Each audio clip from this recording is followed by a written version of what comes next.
Hi everyone, this is Jathu here, and today I want to talk about how you can confidently buy in an area when you don't live there. When you're based thousands of kilometers away from that area, it's natural for you to worry about what is that makeup of that area. How can I buy there? I don't know that area so well. I don't know the type of people who live there. I don't know what type of employment there is in that area, and I don't know what people in that area actually do. So there are a lot of questions that will come up when you're buying in an unknown area. Today I want to talk about how you can really understand an area or a suburb in particular by just reading the data around that suburb. So today I'm going to talk about the exact data points that you need to look at from a suburb perspective to understand the makeup of the suburb. Like in previous videos, we've talked about how we can understand the market pressure in a suburb, how prices are moving, how rents are moving, and that type of thing. But today it's more around the makeup of the suburb. What type of employment do the people there do? Is it an owner-occupier suburb or is it a renter suburb? This type of information. So let's get into this. Now the very first thing, number one, is going to be ABS data, right? The source is ABS data. Let's say you want to buy in Frenchville. Now the Frenchville is a suburb in Rockhampton in central Queensland, right?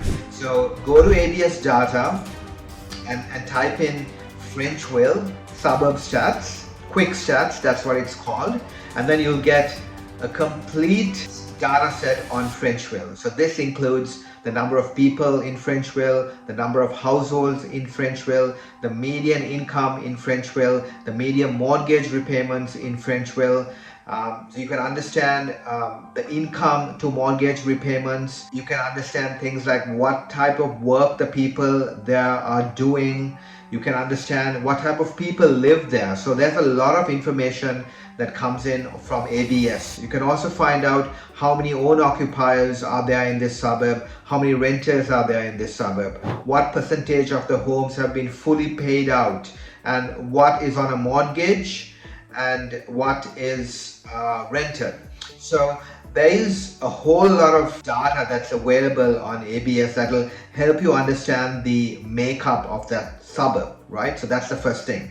Number two is understanding the demographics. So this is called CFA. So ABS again has released a CFA map which shows the type of demographic living on a street level. And what CFA actually means is that it's a socio-economic score. So higher CFA scores mean that it's a higher income area, white collar jobs, and a lower CFA score means that it's a lower socio area with typically blue collar jobs, right?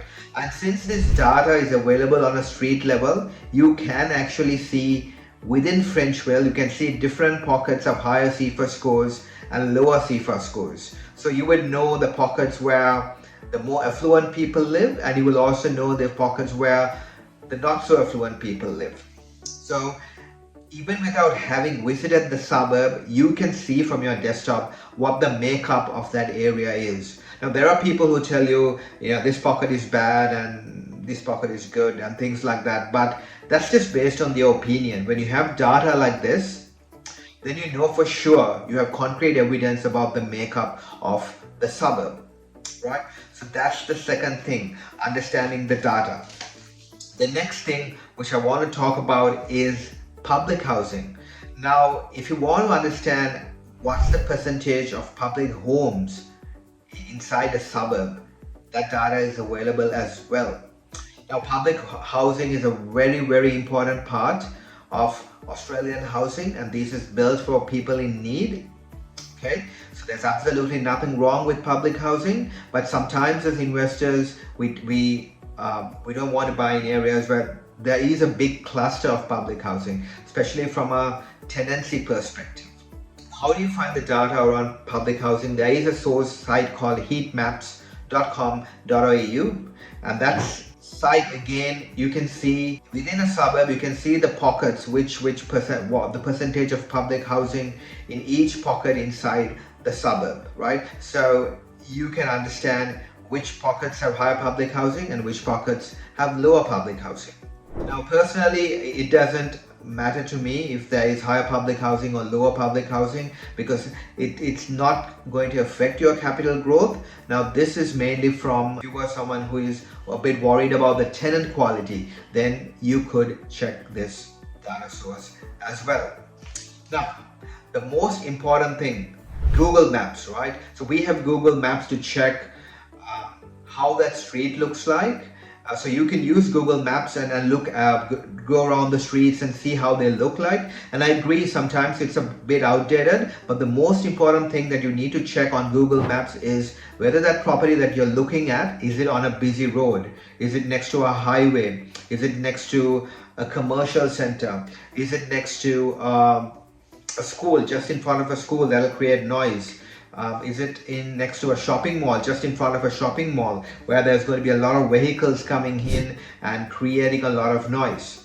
Okay, so sometimes this might have changed, and therefore it's important to get on the ground checks, and that's why it's always important for the person who is inspecting the property. You should always have someone inspecting the property and just the surrounding areas of the property to give you that on the ground perspective, because some things can get outdated at times. Okay, the next thing you need to really understand is that when you're buying interstates, one of the biggest issues is flood maps. So you need to understand, you need to look at the flood maps and really know which areas are flood free and which areas are flood prone, because being in a flood prone area means that your capital growth on that property is going to be severely affected. So always check flood maps. And the next one that's also very important is the bushfire. So there can be bushfire happening in different parts of Australia, and it's important to avoid bushfire zones because it does impact things in the long run. Okay, now once we've done all that, right, we would still need to understand the property, right? Now you might say, I need to inspect the property and I need to look at it myself so that I really know what this property is about. But think about it this way. Now you don't have a trades, unless you have a trades background, right? You might not be the best person to visit the property to find the issues that are there with the property.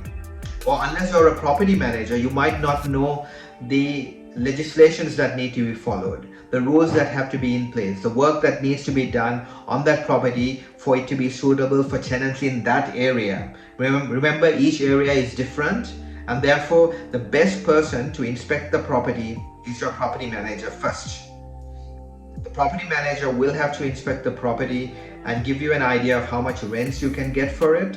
They can give you an idea of any work that needs to be done on the property before it can come to a rentable condition. And they're also aware of the state regulations and things like that. So they will try to make sure that the property is compliant, and you might miss that out if you were to just inspect on your own. So there should always be a property manager who is inspecting that property and giving you that output from a rentability perspective. Okay, so that's really important. The next one is the building inspection. Now the building inspection becomes super important, right? So they're doing the structural inspection of the property and really finding out if there are faults from a building structural perspective. Of course, the termites checks as well. So you have these two checks: the property manager checking the rentability of the property, and then you have the building and pest inspector who is doing a comprehensive check on the condition of the property. These two assessments should give you enough confidence on that property without you visiting that property yourself.